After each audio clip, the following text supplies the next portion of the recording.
सुप्रभात सभी को। आज हम पाठ पढ़ेंगे एक दिन की बादशाहत। आरिफ, सलीम, चलो फौरन सो जाओ। अम्मी की आवाज़ ऐन उस वक्त आती थी जब वे दोस्तों के साथ बैठे कव्वाली गा रहे होते थे या फिर सुबह बड़े मज़े में आइसक्रीम खाने के सपने देख रहे होते कि आपा झिझोड़ कर जगा देती, जल्दी उठो, स्कूल का वक्त हो गया। दोनों की मुसीबत में जान थी।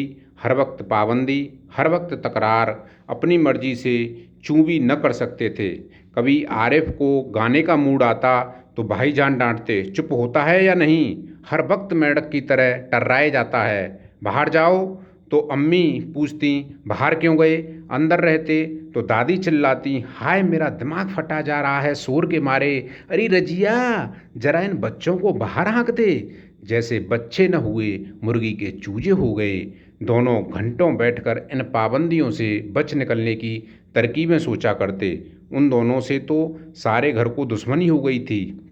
लिहाजा दोनों ने मिलकर एक योजना बनाई और अब्बा को खिदमत में एक दरखास्त पेश की कि एक दिन उन्हें बड़ों के सारे अधिकार दे दिए जाएं और सब बड़े छोटे बन जाएं। कोई ज़रूरत नहीं है उधम मचाने की।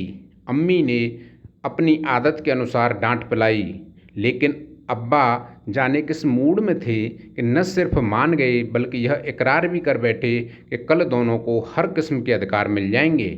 अभी सुबह होने में कई घंटे थे कि आरिफ ने अम्मी को झिझोड़ डाला, अम्मी जल्दी उठिए, नाश्ता तैयार कीजिए।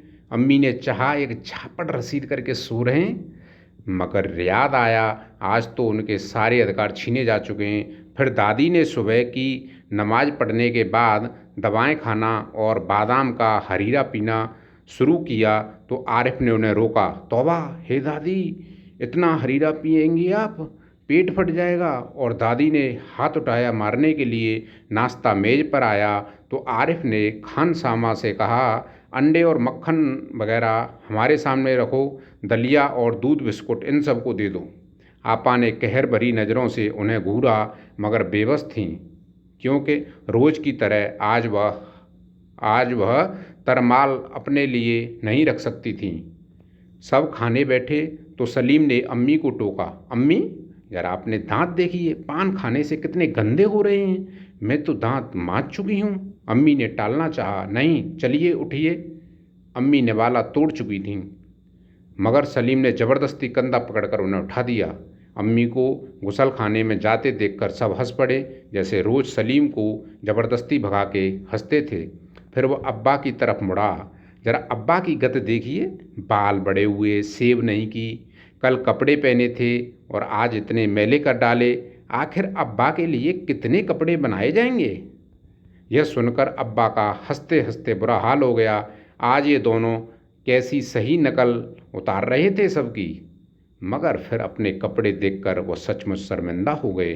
थोड़ी देर बाद जब अब्बा अपने दोस्तों के बीच बैठे अपनी नई गज़ल लहक लहक कर सुना रहे थे तो आरिफ फिर चिल्लाने लगा, बस कीजिए अब्बा, फ़ौरन ऑफिस जाइए, 10 बज गए। चुप चुप चुप। अब्बा डांटते डांटते रुक गए। बेबसी से गज़ल की अधूरी पंक्ति दांतों में दबाए पांव पटकते आरिफ के साथ हो लिए, रजिया ज़रा मुझे 5 रुपये तो देना। अब्बा दफ्तर जाने की तैयारी होकर बोले, 5 रुपये का क्या होगा, कार में पेट्रोल तो है। आरिफ ने तुनक कर अब्बा जान की नकल उतारी, जैसे अब्बा कहते हैं कि इकन्नी का क्या करोगे, जेब खर्च तो ले चुके। थोड़ी देर बाद खानसामा आया, बेगम साहब आज क्या पकेगा? आलू, गोश्त, कबाब, मिर्चों का सालन। अम्मी ने अपनी आदत के अनुसार कहना शुरू किया, नहीं आज ये चीज़ें नहीं पकेंगी। सलीम ने किताब रखकर अम्मी की नकल उतारी, आज गुलाब जामुन, गाजर का हलवा और मीठे चावल पकाओ। लेकिन मिठाइयों से रोटी कैसे खाई जाएगी? अम्मी किसी तरह सब्र न कर सकी, जैसे हम रोज़ सिर्फ मिर्चों के सालन से खाते हैं। दोनों ने एक साथ कहा। दूसरी तरफ दादी किसी से तू तू मैं किए जा रही थीं। ओफो, दादी तो शोर के मारे दिमाग पिघलाए दे रही हैं। आरिफ ने दादी की तरफ दोनों हाथों में सिर थाम कर कहा। इतना सुनते ही दादी ने चीखना चिल्लाना शुरू कर दिया कि आज ये लड़के मेरे पीछे पंजे झाड़ के पड़ गए हैं, मगर अब्बा के समझाने पर खून का घूंट पीकर रह गईं। कॉलेज का वक्त हो गया तो भाईजान अपनी सफ़ेद कमीज को आरिफ सलीम से बचाते दालान में आए।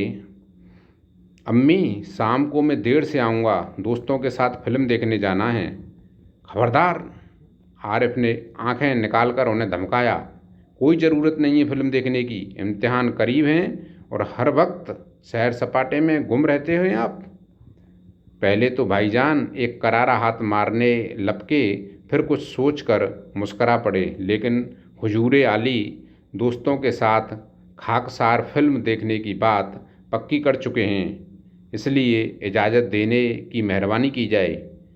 उन्होंने हाथ जोड़ के कहा।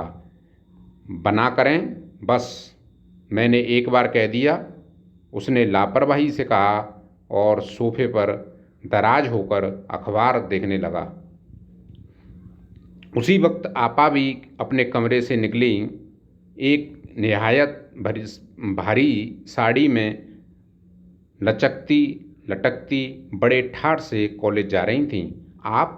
सलीम ने बड़े गौर से आपा का मुआयना किया। इतनी भारी साड़ी क्यों पहनी? शाम तक गारत हो जाएगी, इस साड़ी को बदल कर जाइए। आज वह सफ़ेद वायल की साड़ी पहनना। अच्छा अच्छा, बहुत दे चुके हुक्म। आपा चिढ़ गई। हमारे कॉलेज में आज फंक्शन है। उन्होंने साड़ी की शिकनें दुरुस्त की। हुआ करे, मैं क्या कह रहा हूँ सुना नहीं? अपनी इतनी अच्छी नकल देखकर आपा शर्मिंदा हो गईं। बिल्कुल इसी तरह तो वह आरिफ और सलीम से उनकी मनपसंद कमीज उतरवा कर निहायत बेकार कपड़े पहनने का हुक्म लगाया करती हैं। दूसरी सुबह हुई। सलीम की आँख खुली तो आपा नाश्ते की मेज़ सजाए उन दोनों के उठने का इंतज़ार कर रही थीं। अम्मी खानसामा को हुक्म दे रही थीं कि हर खाने के साथ एक मीठी चीज़ ज़रूर पकाया करो। अंदर आरिफ के खाने के साथ भाईजान मेज़ का तबला बजा रहे थे और अब्बा सलीम से कह रहे थे, स्कूल जाते वक्त एक चवन्नी जेब में डाल लिया करो, क्या हर्ज है। और ये पाठ किसने लिखा है? जीलानी बानो, उर्दू के अनुवाद लक्ष्मी चंद्र गुप्त।